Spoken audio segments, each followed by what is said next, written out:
सोचिए, अगर कोई शख्स रोज सुबह किसी गरीब और मजबूर इंसान के घर जाए, उसका घर साफ करे, उसके लिए खाना तैयार करे और फिर बिना अपना नाम बताए वहां से चला जाए। ना कोई शोहरत, ना कोई तारीफ की ख्वाहिश, सिर्फ अल्लाह की रजा। आज का वाकया इस्लाम के दो अजीम सहाबा से जुड़ा है, उमर रजी अल्लाहु अन्हु और अब्बू बकर रजी अल्लाहु अन्हु।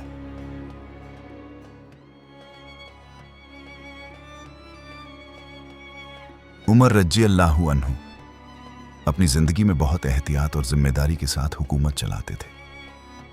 उनका दिल हमेशा ये सोचता रहता था, कहीं मेरी रियाया में कोई भूखा तो नहीं, कोई मजबूर तो नहीं, कोई ऐसा तो नहीं जिसको मदद की जरूरत हो। इसीलिए वो अक्सर रात को मदीना की गलियों में घूमते और लोगों के हाल देखते थे। एक दिन उमर रजी अल्लाहु अन्हु मदीना के किनारे गए।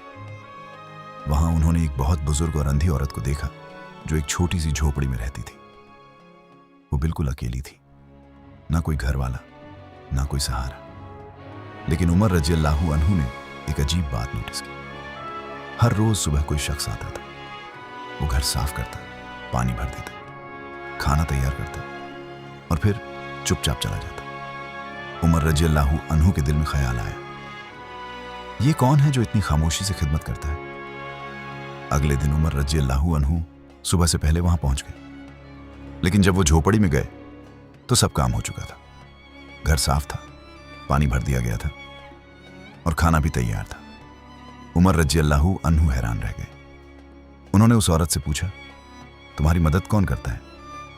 अंधी औरत ने कहा, मुझे नहीं पता बेटा, अल्लाह का कोई बंदा रोज आता है और मेरी खिदमत करके चला जाता है। कुछ अरसा गुजर गया।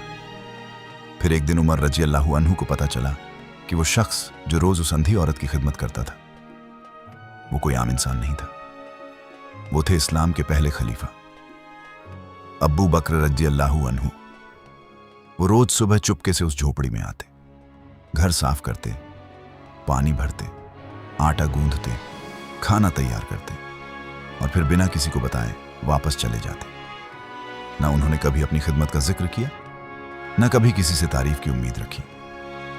जब उमर रजी अल्लाहु अन्हु को यह बात पता चली तो उनकी आंखों में आंसू आ गए। उन्होंने दिल से कहा, अब्बू बकर, तुमने तो अपने बाद आने वालों को थका दिया। यानी तुम्हारी नेकी, तुम्हारा इखलास और तुम्हारी खामोश खिदमत इतनी अजीम है कि हम तुम्हारा मुकाबला नहीं कर सकते। दोस्तों, ये वाकया हमें सिखाता है, नेक काम सिर्फ अल्लाह की रजा के लिए करो, शोहरत और तारीफ की ख्वाहिश ना रखो। चुप कर की गई खिदमत अल्लाह को सबसे ज्यादा पसंद होती है। इसीलिए सहाबा की जिंदगी आज भी हमारे लिए रोशनी का मीनार है।